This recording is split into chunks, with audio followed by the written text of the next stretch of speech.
¿Por qué Néstor Humberto Martínez no le entrega pruebas a la JEP cuando la JEP le solicita pruebas? ¿Cuál puede ser la razón? Bueno, la razón es una razón jurídica. Primero, Santiago, sin descalificar a nadie, pero dentro de esa sala especial de la JEP que tramita esta extradición, salvo un caso, no hay una persona formada o fogueada en asuntos penales. Son personas que se dedican a otro tipo de actividades y tienen otro tipo de formación. Quien ha trasegado por el derecho penal sabe que la extradición no es un proceso, es un trámite. Estados Unidos solicita a una persona en extradición. Colombia lo que hace es mirar que el solicitado coincida con la persona que se ha capturado, verifica por qué delito está y lo envía. Pero en ningún proceso de extradición, y lo dice el Código de Procedimiento Penal explícitamente, se debe hacer un debate de pruebas. ¿Por qué? Tú vas a decir, pero ¿cómo así? ¿Podríamos terminar extraditando un inocente, por ejemplo? La respuesta es sí, porque no hay una justicia que prime sobre la otra. Entonces Colombia entrega y defiéndase en Estados Unidos. La JEP y sus magistrados, como no conocen de asuntos penales en su mayoría, pues creyó que esto era un proceso y pidió las pruebas para ver si el señor Santrich era culpable o inocente. Eso no se podía hacer. Y por eso la Fiscalía no le entrega las pruebas correctamente a la JEP. La JEP, ¿qué tenía que hacer en derecho? Entregar al señor Santrich y que se defienda en Estados Unidos, porque mira que al final del día, si se abre paso la teoría de que fue un entrampamiento, pues el señor puede resultar siendo inocente.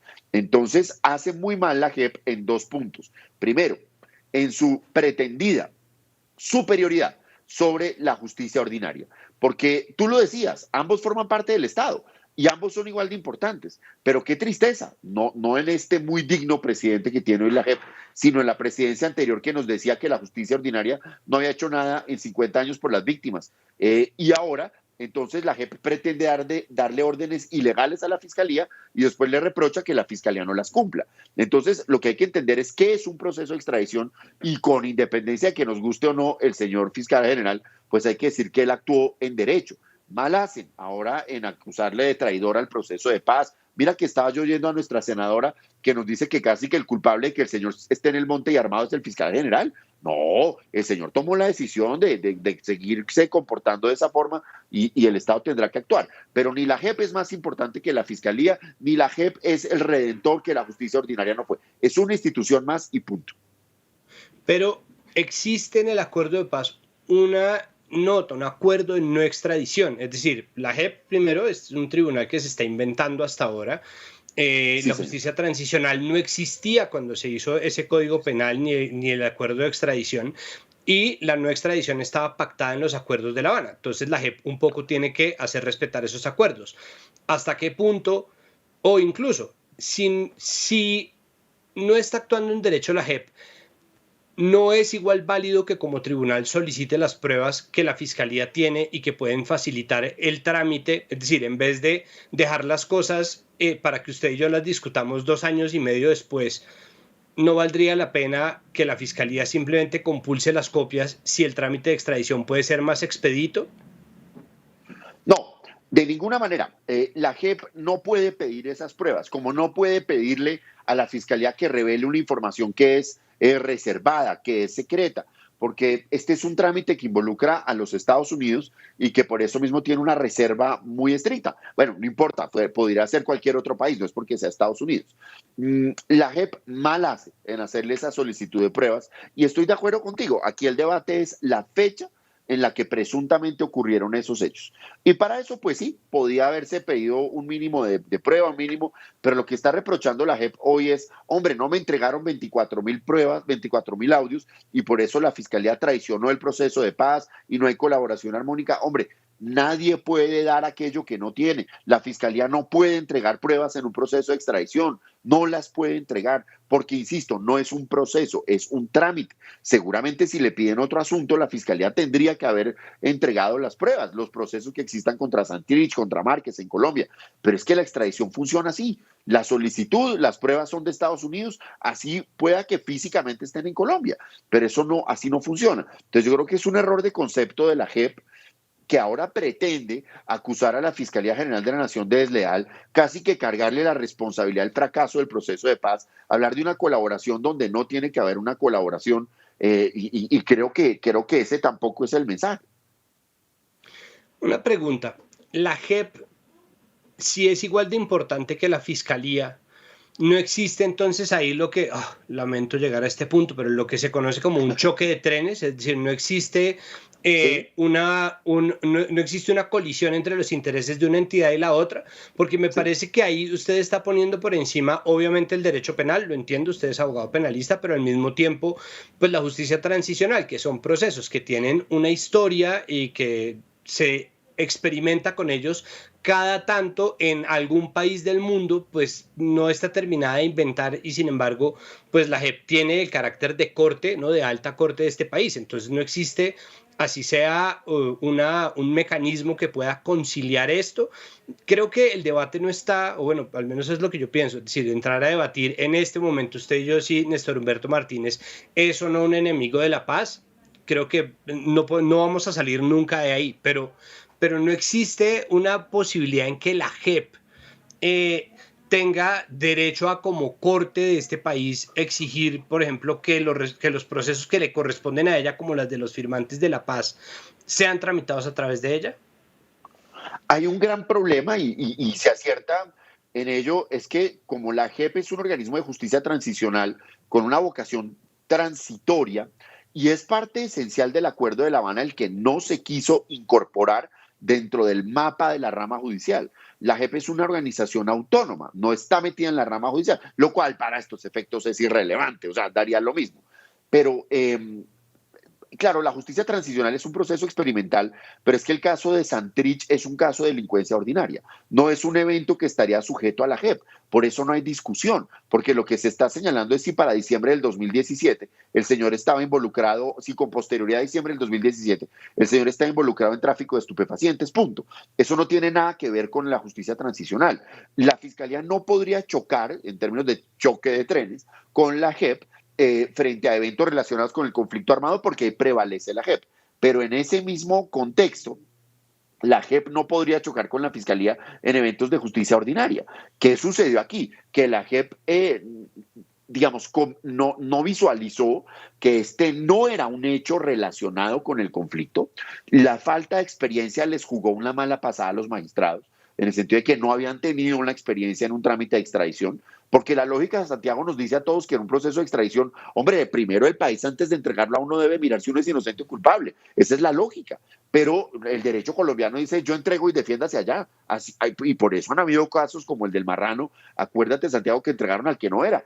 Esas cosas pasan y son ilógicas, pero así funciona la extradición. Entonces yo creo que hubo un desatino de la JEP. No lo veo como un choque de trenes, porque, insisto, es un tema de justicia ordinaria, donde la JEP se excedió en lo que podía hacer en ese caso en concreto.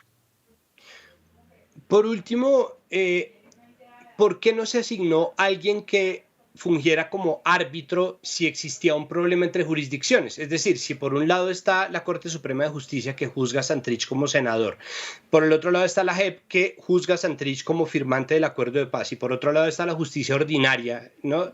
¿Por qué no existe, como en el caso, por ejemplo, de Álvaro Uribe, un árbitro, un juez de garantías que diga esto tiene que ir para tal persona, sino se crea este conflicto que es un conflicto más retórico que otra cosa cuando esto lo puede solucionar un abogado? Pues porque cuando uno firma el acuerdo, Santiago, pues uno no se imagina que estas cosas van a pasar. Y entonces, pues sí, puede que se les haya pasado crear ese árbitro. Ese árbitro en términos normales es el honorable y siempre muy bien ponderado Consejo Superior de la Judicatura. Pero en el caso de los conflictos entre la JEP y la justicia ordinaria, es la Corte Constitucional. De manera que hubiera podido ser un evento donde la Corte teóricamente podría entrar a resolver. Pero es que mira que no había un conflicto. No era la fiscalía diciendo yo entrego a Santrich y la JEP diciendo que no. Aquí era un punto de no me quiere entregar las pruebas. Entonces, primero, yo creo en la vida, Santiago, y en la amistad como la que tú generosamente me has brindado y en cualquier cosa, los reclamos se hacen a tiempo, ¿cierto? Yo no te voy a pelear a ti porque hace 3 años, porque hace 2 años. No, las cosas se ventilan ahí y la JEP no queda bien hoy en día pretender votarle a la Fiscalía General de la Nación toda el agua sucia porque Santrich está rearmado en el monte. Digámoslo la verdad, Santrich está en el monte porque él quiso. Y si fue víctima de un entrampamiento, pues eso sí es muy grave. Y ese sí es el debate que hay que poner, porque aquí no se puede ponerle trampa a un ciudadano, sea el que sea.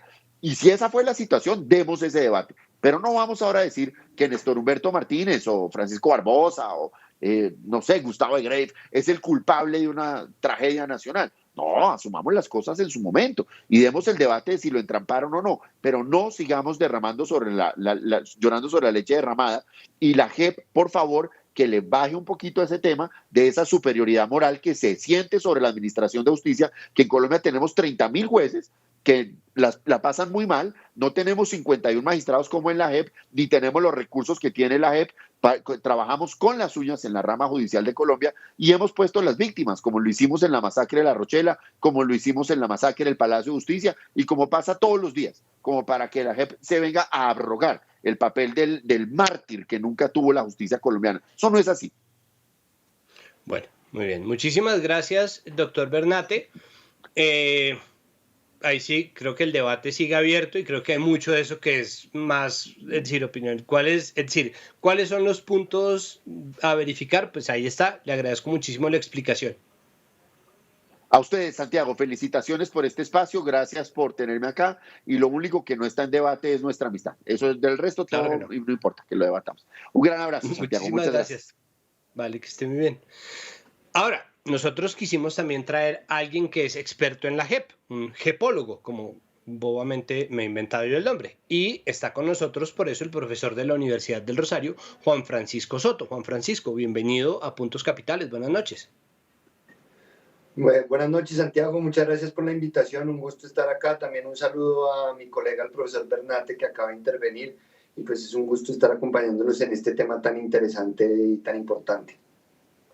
Bueno, ¿qué pasa entonces con los audios? Es decir, ¿qué se sigue? Si el mismo, si Patricia Linares lo dijo en su momento y Eduardo Cifuentes lo está diciendo en este momento, que la Fiscalía no colaboró, entonces, ¿qué se sigue? Ya oímos la opinión de Francisco Bernate, según la cual fue una extralimitación de la JEP pedir las pruebas.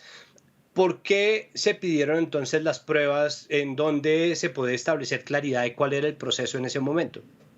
Sí, yo, digamos, difiero de la posición del profesor Bernate porque a pesar de que se entiende que la extradición era un trámite, hay que comprender que con el acuerdo de paz y los actos legislativos y demás que lo implementan, se crea la figura de la garantía de no extradición que debe ser aplicada por la JEP.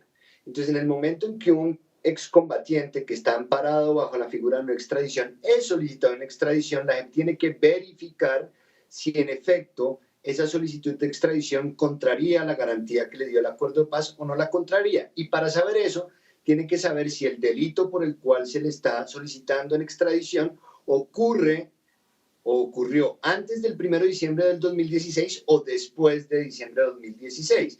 Y pues para verificar una fecha, como resultaría obvio, se necesitan pruebas, se necesita evidencia para saber cuándo pudo ocurrir eso, porque si ocurrió antes del 1 de diciembre del 2016, no se le puede extraditar porque eso fue lo pactado. Si ocurrió después, sí se le puede extraditar. En ese caso, la misma Corte Constitucional resolvió, Santiago, lo que usted estaba mencionando ahorita, oiga, pero no hay un árbitro, es que lo hubo, y la Corte Constitucional dijo, la JEP tiene la competencia de determinar este trámite de la garantía de no extradición y resolver al respecto.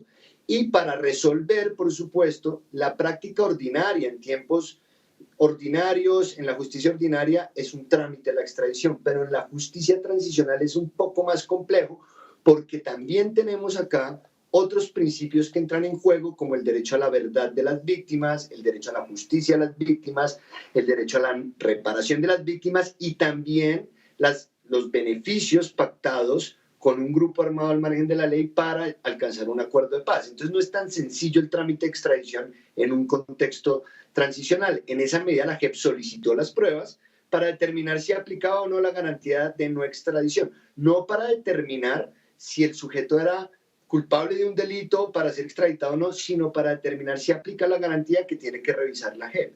Entonces, es problemático la evidencia que ha salido de que no se le haya enviado toda la evidencia que tenía la Fiscalía, porque eso es entorpecer la función judicial que tiene la JEP, y eso en mi criterio incluso podría acarrear algunos delitos por parte de los funcionarios públicos que obstruyeron la labor de un ente judicial como es la JEP, no aportaron la evidencia, no colaboraron con lo que tenían a su alcance, y pues de acá, ¿qué se viene? Es la pregunta que usted me está haciendo. Pues podrían venirse algunas investigaciones y la posible, digamos, conclusión de responsabilidad penal de algunos funcionarios de la Fiscalía por no haber cumplido con una orden judicial, porque es que la orden de la JEP de deme las pruebas es una orden judicial, y de obstruir el proceso que tiene a cargo la JEP de determinar si una garantía de extradición aplica o no a un excombatiente. ¿Cuál es el precedente o qué precedente se sienta en términos de las relaciones futuras entre la JEP y la Fiscalía? ¿Será que esto, habiendo salido en Néstor Humberto Martínez, digamos, creo que en eso no sé si valga la pena individualizarlo o no, pero ya, o sea, la Fiscalía y la JEP tienen una relación que esté deteriorada de alguna manera, o esto ha seguido su trámite y solamente el caso Santrich ha sido un punto neurálgico ahí? Pues yo creo que no solamente el caso Santrich, digamos que hay dos niveles acá. Hay un nivel, y es que pues usted mismo lo mencionó, ¿no? La JEP es una jurisdicción nueva que lleva muy poco tiempo, y en esa medida pues también para las entidades ordinarias del Estado colombiano pues hay un ritmo de aprendizaje, de conocer cuáles son sus dinámicas, cuáles son las normas que aplican, cómo aplican estas normas, ¿sí? Y entonces ahí puede haber, digamos, algunos tropiezos, llamémoslos de buena fe, ¿sí? Unos tropiezos de conocerse, de aprender cómo funciona cada entidad. El caso Santrich muestra algo delicado, y es una falta de colaboración entre entidades del Estado que en teoría buscan los mismos fines, que son los fines de la constitución política y el sistema jurídico colombiano, y de velar por los derechos, los deberes y las obligaciones en el país, y deberían compartir, digamos, ese mismo espíritu. Por supuesto va a haber tensiones, y yo creo que este caso debería dar el aprendizaje que es necesario un mayor acercamiento entre estas dos entidades, una mayor colaboración armónica. Digamos que el actual fiscal Barbosa en su momento habló de que iba a colaborar y a trabajar de manera armónica con la JEP. Esperamos que eso realmente sea así, pues, y que también la JEP, en los casos en los que se amerite, colabore con la justicia ordinaria cuando eso ocurra, porque también es, digamos, una relación recíproca, y esa armonía debe estar de ambos lados. Yo creo que si se prueba lo que se está mencionando en estas investigaciones del diario El Espectador, pues sí es un elemento muy gravoso, porque da cuenta o podría dar cuenta de cómo una entidad estatal, digamos, actuó de forma tal que pudo generar un detrimento en la ejecución de funciones de otra entidad pública.